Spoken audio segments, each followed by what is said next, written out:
Hi, YouTube fans. This is Matt of Post-April 6th YouTube channel. How are you all doing today?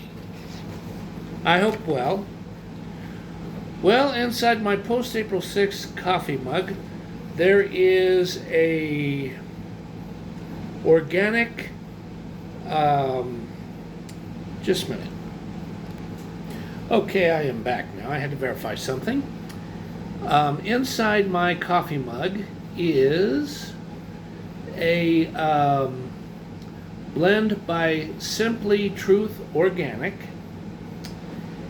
and it is a mild roast. It's called Breakfast Blend, and it is good stuff. I mean, I really like it, and I got it on sale because you have a K-Cup coffee maker, and I think it was 10 pods that I got.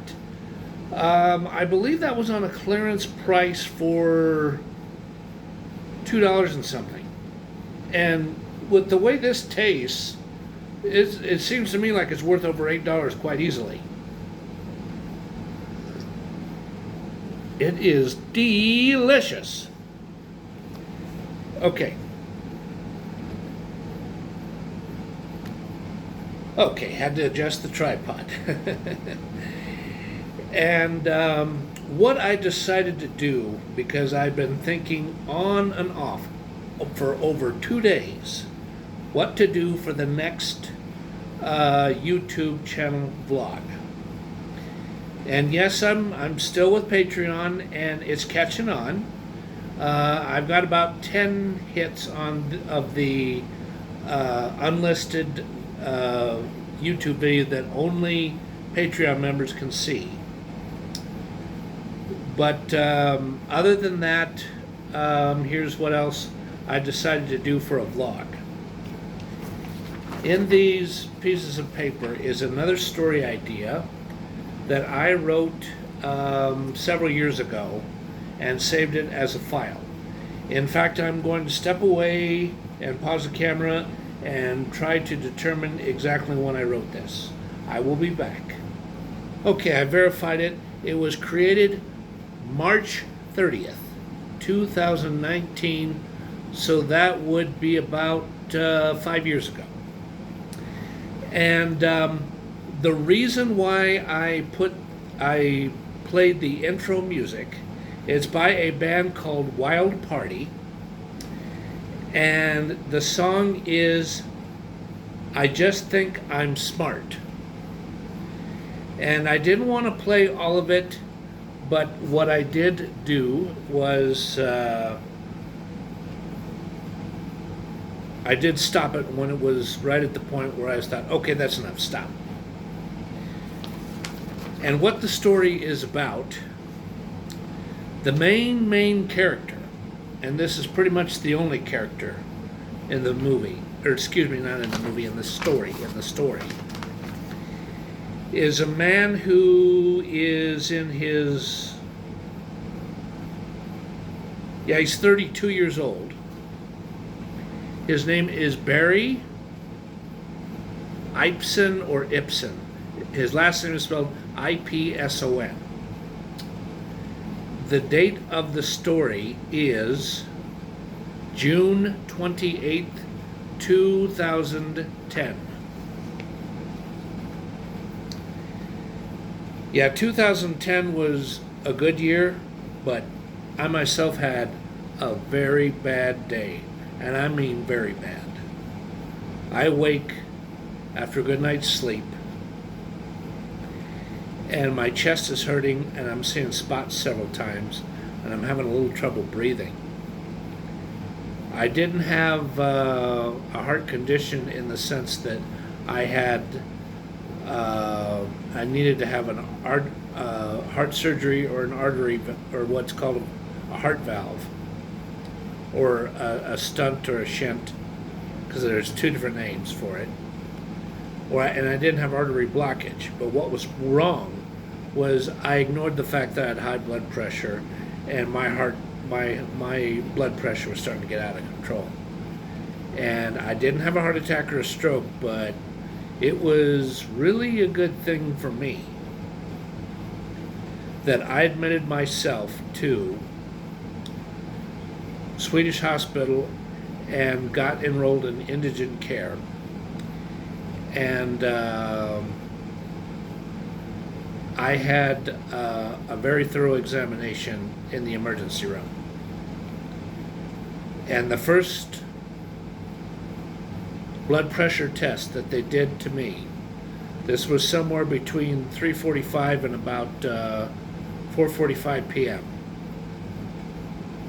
203 over 128, and the pulse was 114. I was at a pretty serious risk of a massive heart attack, cardiac arrest, or a major stroke. Yes. The good Lord took care of me, and He put wisdom in the mind of the emergency room specialist, who had a hypertension specialist, and after I had been there for about 2-3 hours, they gave me a tablet of hypertension medication that I can't talk about, because I'm worried that if I talk about it, I may get a very, very serious warning from YouTube, and I can't have that happen. I can't. So, like I said, why don't I talk about the story? Okay, Barry Ipson goes to see a movie, and he is at this. The theater never existed, but for the sake of argument, it was a theater that was near Milwaukee, Fillmore, or St. Paul on East 6th Avenue. And it's 6 blocks away from the indoor mall of Cherry Creek Mall. And he goes to see a movie that I used to think was pretty good until I saw it myself on YouTube, and it's gross. I mean, the acting in that thing was terrible. I'm referring to Last of the Secret Agents. And anyway, when he comes back after seeing the movie, he cuts through the alleys to get to his house, his apartment a little faster. And the other reason he does it that way is because the type of old school mansion that was converted into an apartment building that had somewhere between 3 and about 6 or 7 units, he had to enter through the back way, through the backyard, instead of the front yard, because he goes in through the front yard and he's going to go into a part of the house that a husband and wife have, and they're going to be upset that he did that, and seriously warn him, hey, go in the back way. That's the only way you're going to get to your apartment. Please don't bug us. Okay, so I'll go ahead and just start reading. Oh, before I start reading, he sees a man who's at a party where the music is really loud, that really loud techno dance music that's got a got like a fast beat to it, and a lot of synthesizers and stuff. And he sees a guy really throwing up heavily, and it's because the guy drank way too much liquor, and before that he did too much of this. Snorted way too much coke. Oh yeah, he destroyed himself. The name of the person who did this, I don't know what his name would be. Okay, so I'm going to start reading now. At 3:46 p.m. on June 28, 2010, Barry Ipson walked 6.5 blocks from his small 508 square foot apartment on North Milwaukee Street near 12th Avenue and North Milwaukee in North Denver, within the Congress Park neighborhood. Let me stop reading for a sec.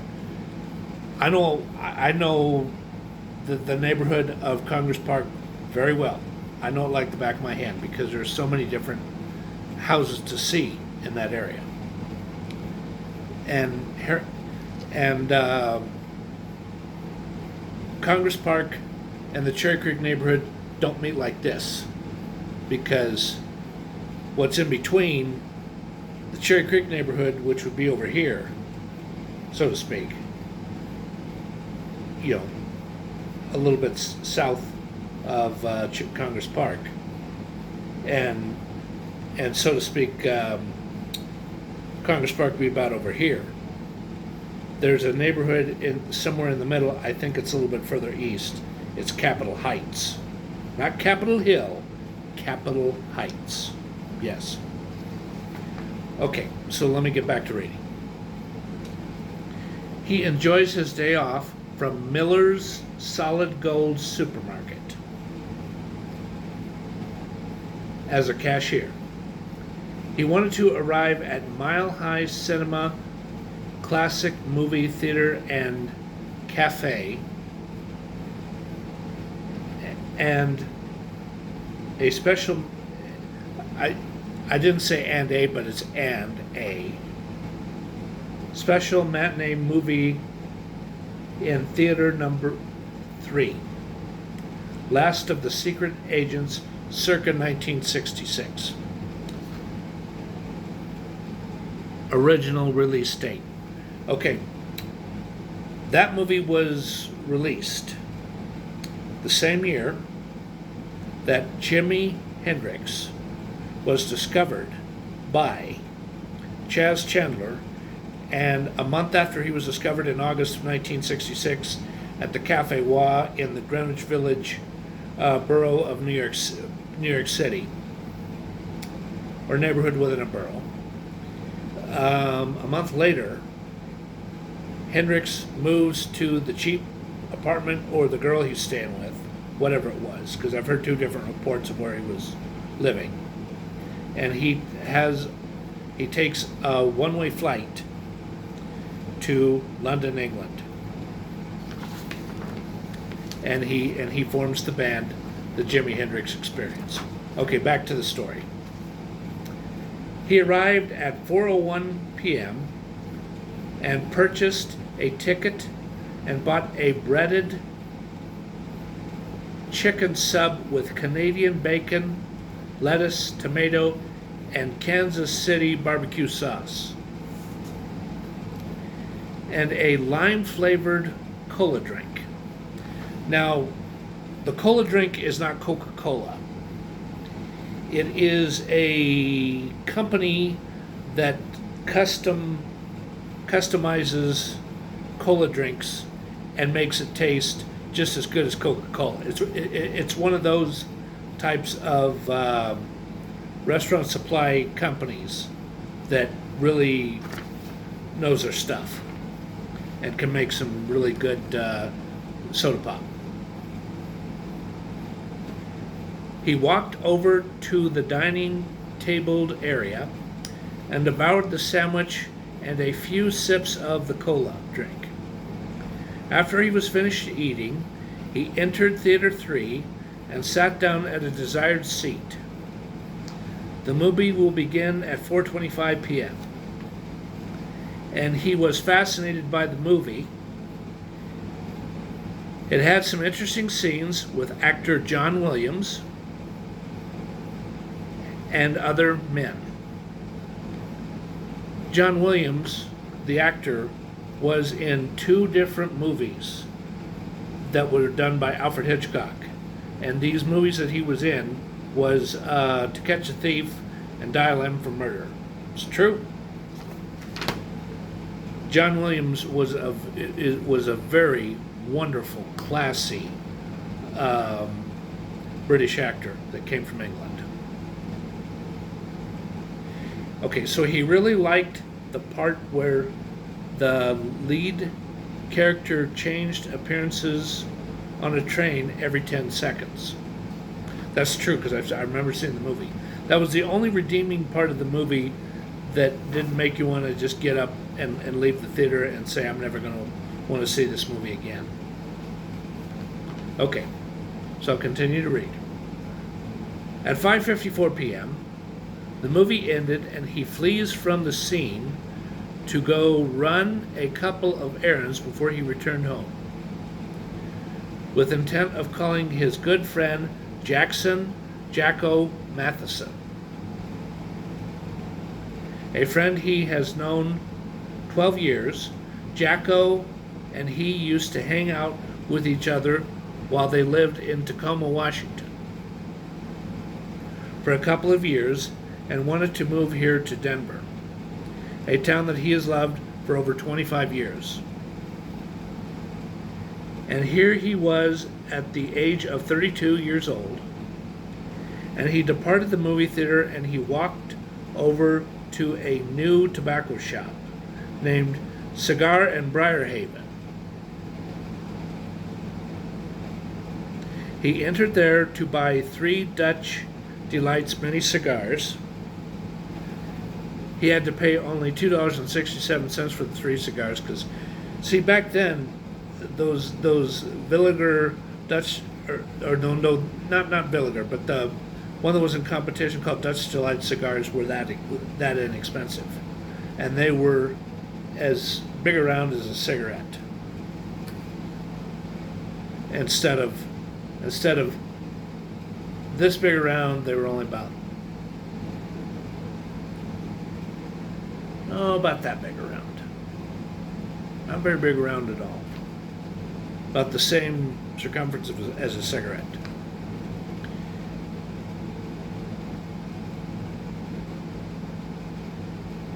And he paid in good old-fashioned cash for the Dutch Delight cigarettes, that is. After he walked 2 blocks eastward to 6th Avenue and Steele Street to buy a few groceries at 5280 Bond and Sons Grocery. There never ever was a Bond and Sons grocery store, just like there was never ever a movie theater like this, or a tobacco shop. Never. And I thought 5280 Bond and Sons had a really neat ring to it. It had a nice play on words that would get people's attention, the ones that drive up East 6th Avenue. Okay, so he bought chocolate and honey nut cereal, organic spaghetti noodles, Cotswold, I think is how it's pronounced, cheese from England, and imported Danish cookies. His bill was only $11.59.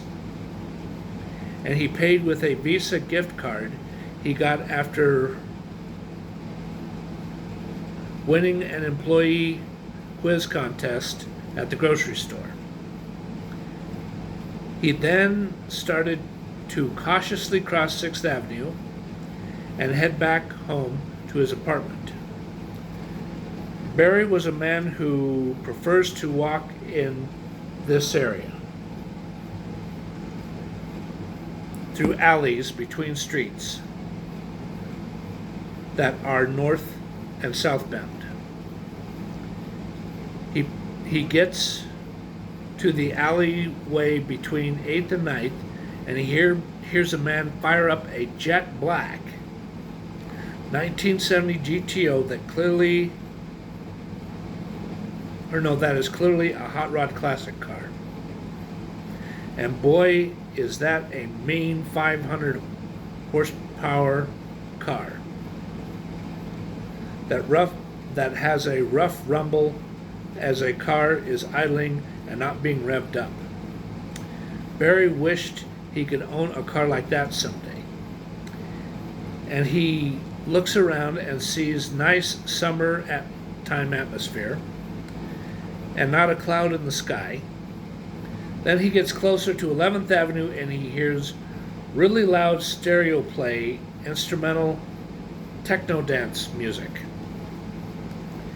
He shakes his head and proceeds to walk home.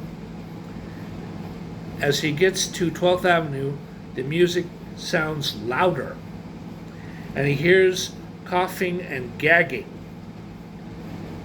Then he feels uptight and knows what the sound is about.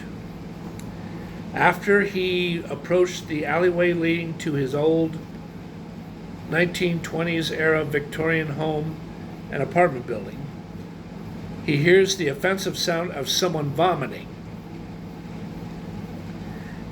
And just after he steps eastward, where the alleyways begin, he sees a guy with long black hair wearing some wild tattoos and a bunch of earrings. He sees the guy regurgitating a gross and highly copious amounts of vomit. Comes heavily pouring out of his mouth, and blood stains over his lips. He coughs really hard and spits quite hard and loses his strength and stoops to the ground, and then he lays back in a arched position like someone who is laying on the floor of his own living room watching TV and feeling tired. And Barry looks away because the guy is seriously... Let me say that all over again. Then Barry looks away because the guy is seriously bleeding from the nose and looks like he's going to die. Barry feels really uncomfortable and wishes that he was in his own apartment and fiddling around with his iPhone 4S and viewing TV, or perhaps talking with Jacko.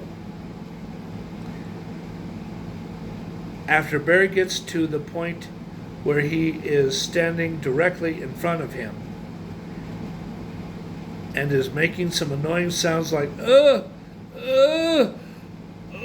fuck, what am I gonna do?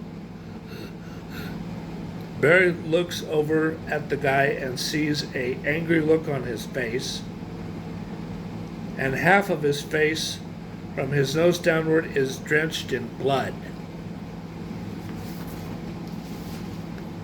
The guy yells in a form of expression that is major distress and anger. Help me! Help me! I'm in bad fucking trouble. As Barry runs away from... No, let me say that again. As Barry runs away, the first thing he hears is the plea of anguish and embarrassment as he cries, "My life is so fucked up. I shouldn't never did so much coke and booze."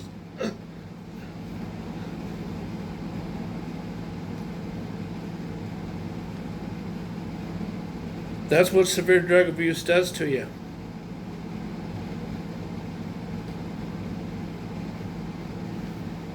Now, the guy with the black hair, the bad guy, so to speak. After writing this story, here's what I had in my mind as to why he acted out like that. He was a guy who was a fairly heavy drinker, and he was one of those types. He wasn't outright a full-blown cocaine addict, but he was getting closer and closer. He was this close to the edge of being fully addicted. And his girlfriend filed a restraining order against him, which is also called a legal injunction against harassment. And the woman filed the restraining order due to the fact that he got really drunk and he got very abusive towards her. He smacked her around and he said some very sick things to her. And she managed to push him out. You know, she kept pushing and pushing and pushing.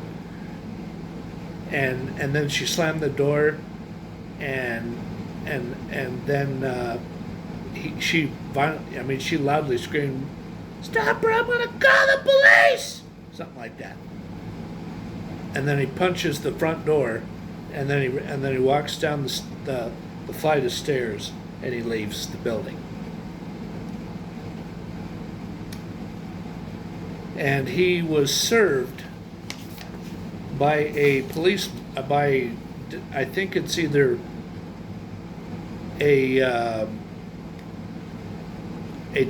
Denver police or Denver Sheriff's Office with the restraining order earlier that day.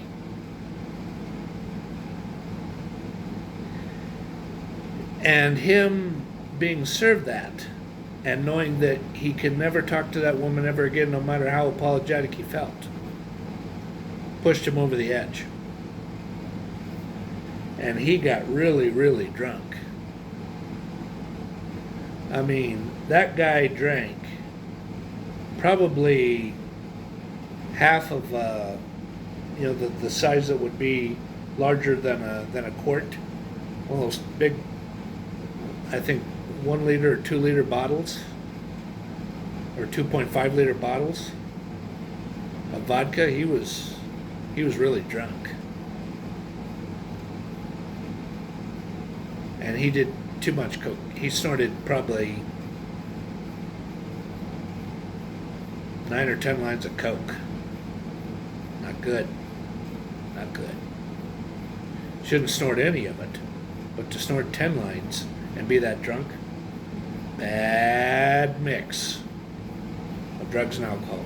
Bad mix.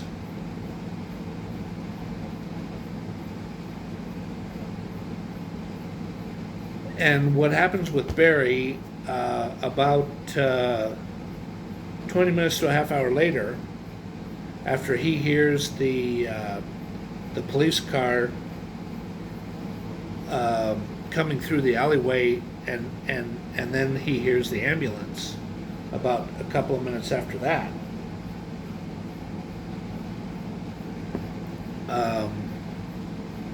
In fact, he hears more than one police car. He hears probably at least 4, and the police come in and they really investigate the situation. Yep.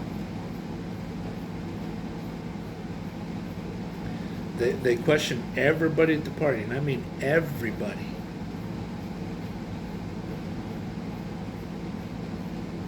The number of people at that party, I don't have an exact number, but the best guess I can make is it's at least 12.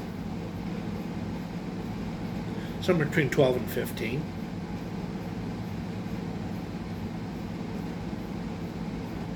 And who actually lives at that house or apartment building, or, you know, it's a house on one part of it, and then there's 2 apartments that you go in through the back way. I don't know.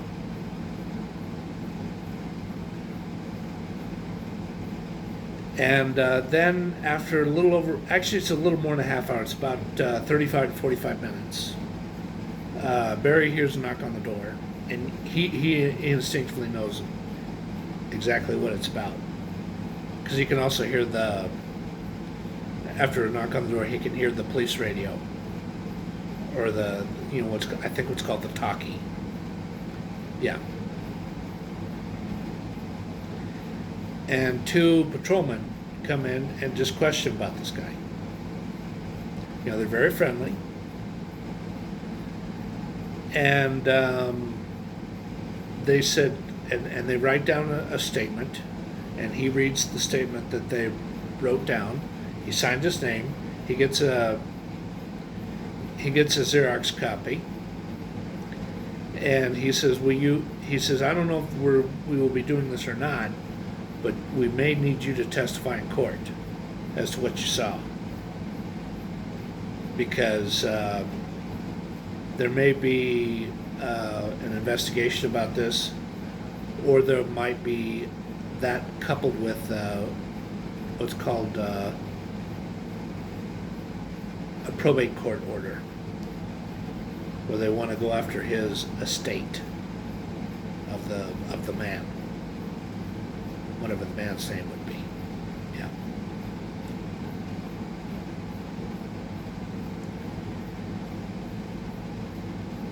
Well, that's about all I got to say about this story. And I just looked at the time. I've already been vlogging for about a little more than a half hour. But thank you, everyone, for listening. And I'm going to have to end the vlog. Thank you and goodbye.